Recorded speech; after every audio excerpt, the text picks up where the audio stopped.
वो लेटर दिखाते हैं, उस लेटर की तस्वीर दिखाते हैं जो पोस्ट की गई है और जो सामने आ रही है, जो लिखा गया। ये तस्वीर देखिएगा। नए साल में संकल्प लेने की बात कही गई है। दरअसल भारतीय जनता पार्टी के प्रदेश अध्यक्ष वीरेंद्र सचदेवा ने ये पत्र लिखा है और ये आप 5 सवाल देख रहे हैं, 5 संकल्प है जो कहा गया है अरविंद केजरीवाल को लेने के लिए और बोला गया है कि इनका पालन आप जरूर करिएगा। इसमें कहा गया है कि आप अपने बच्चों की कसम, झूठी कसम नहीं खाएं, साथ ही दिल्ली की महिलाएं, बुजुर्गों और जिस तरीके से धार्मिक बातों की आप बात करते हैं उस पर झूठ ना बोला जाए। और चलिए अब आगे बढ़ते हुए, तस्वीर आपने देख ली, लेकिन अब आपको बताते हैं कि पत्र में आखिर डिटेल में क्या कुछ और कहा गया है, क्योंकि ना सिर्फ संकल्प लेने की बात कही गई है, कई आरोप भी लगाए गए, कई सवाल भी पूछे गए हैं। दरअसल दिल्ली में पोस्टर वॉर के बाद अब लेटर वॉर देखने को मिल रहा है। बीजेपी प्रदेश अध्यक्ष का केजरीवाल को पत्र, जहां नए साल में नए संकल्प लेने की नसीहत उन्होंने दी है। सचदेवा ने लिखा है कि केजरीवाल 5 संकल्प जरूर लें, जिसकी तस्वीर आपको अभी दिखा रहे थे। झूठ बोलने, छल कपट की गलत आदत को छोड़ने की बात कही है। अपने बच्चों की झूठी कसम ना खाएं, झूठे वादे ना करें, यह भी कहा गया है। साथ ही शराब को प्रोत्साहन देने के लिए दिल्ली से माफी मांगे। इसके अलावा यमुना सफाई के नाम पर भ्रष्टाचार के लिए माफी मांगे और लाभ के लिए देश विरोधी ताकतों से चंदा ना लें, उसका इस्तेमाल ना करें, यह भी बात यहां पर कही गई है। और इतना ही नहीं, आपको बता दें, ये जो लेटर लिखा गया है, इससे पहले अरविंद केजरीवाल ने चिट्ठी लिखी थी जिसका जवाब बीजेपी ने दिया है। लेकिन अरविंद केजरीवाल ने अपने पत्र में क्या लिखा था वो भी आपको बताते हैं। लेकिन अरविंद केजरीवाल के पत्र पर जाएं उससे पहले भारतीय जनता पार्टी की तरफ से जो सवाल पूछे गए हैं वो भी आपको बता देते हैं। असुरक्षित बिजली के तारों को लेकर यहां पर सवाल पूछा गया और इसके अलावा साफ पानी का वादा किया, लेकिन गर्मी में हाहाकार मचा। वादे तो कई किए गए लेकिन वो पूरे नहीं हुए। कहा कि साफ नहीं हुआ, कूड़े के ढेर की ऊंचाई 8 मीटर बढ़ गई। और इतना ही नहीं, उन्होंने ये भी कहा कि महिलाओं के लिए राजधानी सुरक्षित नहीं बनाई गई, जबकि इसकी बात कही गई थी। मोहल्ला क्लिनिक पर आपको बीजेपी ने घेरा। वर्ल्ड क्लास शिक्षा का वादा किया गया, वो भी अधूरा छोड़ दिया। झुग्गी झोपड़ी वालों को पक्के मकान नहीं दिए गए, इसका भी वादा किया था। यमुना की सफाई का वादा भी आज तक अधूरा है, पूरा नहीं हुआ। और सुधांशु त्रिवेदी ने यह भी पूछा कि प्रदूषण मुक्त वातावरण देने का जो आपने वादा किया था वो भी खोखले वादे निकले, क्योंकि वो भी पूरा नहीं हुआ है। आम आदमी पार्टी घुसपैठियों को संरक्षण दे रही है, ये बात भी उन्होंने कही है।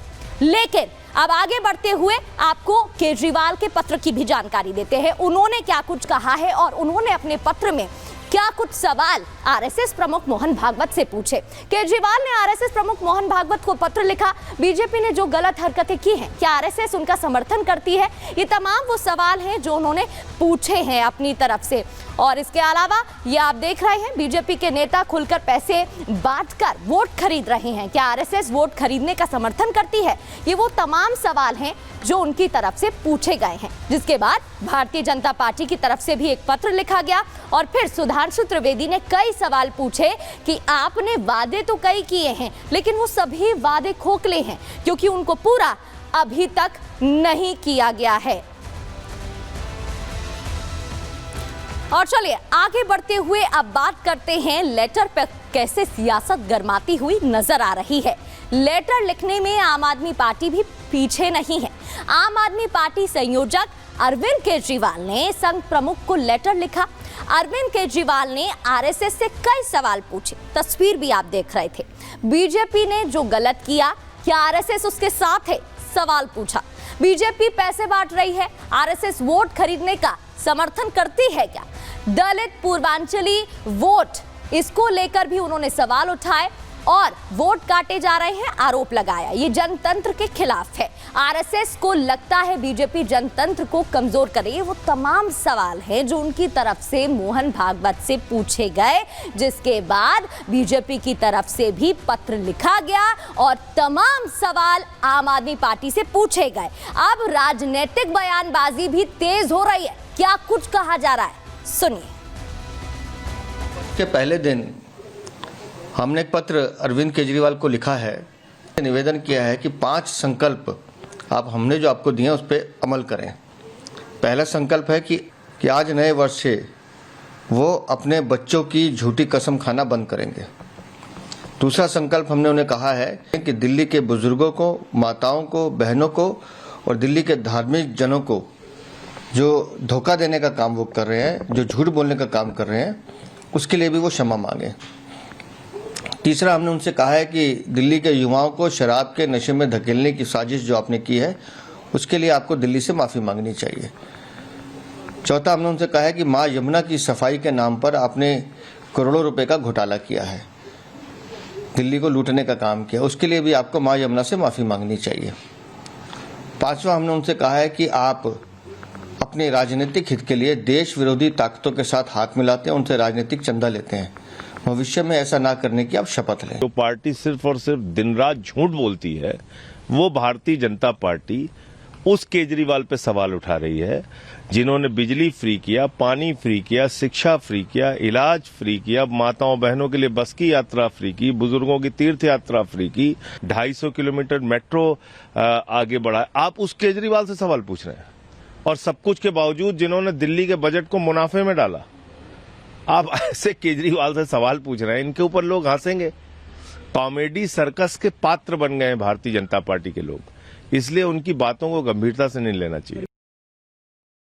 तो देखिए, लेटर से अब सियासी जंग तो गर्माती यहां पर नजर आ रही है, लेकिन अब आपको वो तस्वीर भी दिखाते हैं जो सीएम आतिशी ने पत्र लिखा है। ये तस्वीर आप देख रहे हैं, पत्र में मंदिरों का जिक्र किया गया है, साथ ही ये पत्र लिखकर धार्मिक मुद्दे को उठाया गया है, जिसको लेकर भी बीजेपी ने फिर पलटवार किया और पत्र एलजी सचिवालय की तरफ से लिखा गया और इन सभी आरोपों को बेबुनियाद बताया गया और कहा गया कि ऐसी कोई फाइल ही नहीं है और ऐसा कभी कुछ हुआ ही नहीं है।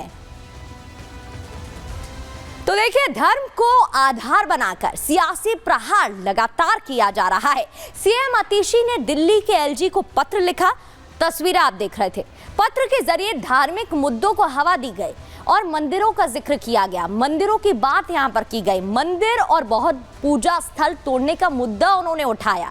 आतिशी ने धार्मिक समिति पर गंभीर आरोप लगाए, लेटर के जरिए दलित वोट साधने की बात भी कही। 2025 चुनाव से पहले ये लेटर लिखा गया, एलजी से पूजा स्थल ना तोड़ने का निवेदन किया गया और जब इन स्थलों को तोड़ने की बात आई तो वहां से यानी कि बीजेपी की तरफ से क्या पलटवार हुआ वो भी आपको बताएंगे। लेकिन उससे पहले आपको ये भी जरा बता देते हैं कि लगातार ये जो बयानबाजी सामने आ रही है उसके बाद भारतीय जनता पार्टी की तरफ से क्या कहा गया, क्योंकि पत्र एक के बाद एक यहां पर लिखे जा रहे हैं। दरअसल दिल्ली के चुनावी सियासत में फिलहाल चिट्ठी बार बार लिखी जा रही है। वेस्ट पटेल नगर, ये अब हम आपको एक एक करके वो मंदिरों की बात बता रहे हैं जिनका जिक्र लेटर में आतिशी ने किया है। अब सबसे पहले वेस्ट पटेल नगर की बात करेंगे, जहां पर नाला मार्केट के पास एक मंदिर है। ये चिट्ठी में तमाम मंदिरों का जिक्र किया गया है जिनकी एक एक कर आपको जानकारी दे रहे हैं। इसके बाद दिलशाद गार्डन में एक मंदिर है जिसका भी जिक्र किया गया है। सुंदर नगरी में भी मंदिर है, उसका भी जिक्र हुआ है। इसके अलावा सीमापुरी की बात करें तो यहां पर भी मंदिर का जिक्र किया गया है। दरअसल आपको जानकारी दे दें, चुनाव है 2025 में, चुनावों को देखते हुए लगातार सभी दल साधने की कोशिश कर रहे हैं एक एक करके सियासी समीकरणों को, और ऐसे में बौद्ध मंदिरों का जिक्र करना, यानी कि अगर दिल्ली की पॉपुलेशन की बात करें तो ऐसे में दलित वोटरों को साधने की कोशिश यहां पर की जा रही है। और यहां पर एक और मंदिर का जिक्र किया गया है, न्यू उस्मानपुर में ये मंदिर है, इसकी भी बात उन्होंने अपनी चिट्ठी में लिखी है। और इतना ही नहीं, वोट बैंक की फिक्र यहां पर जताते हुए उन्होंने ये बात कही है, जिसके बाद एलजी सचिवालय की तरफ से कहा गया है कि ये बातें बेबुनियाद हैं।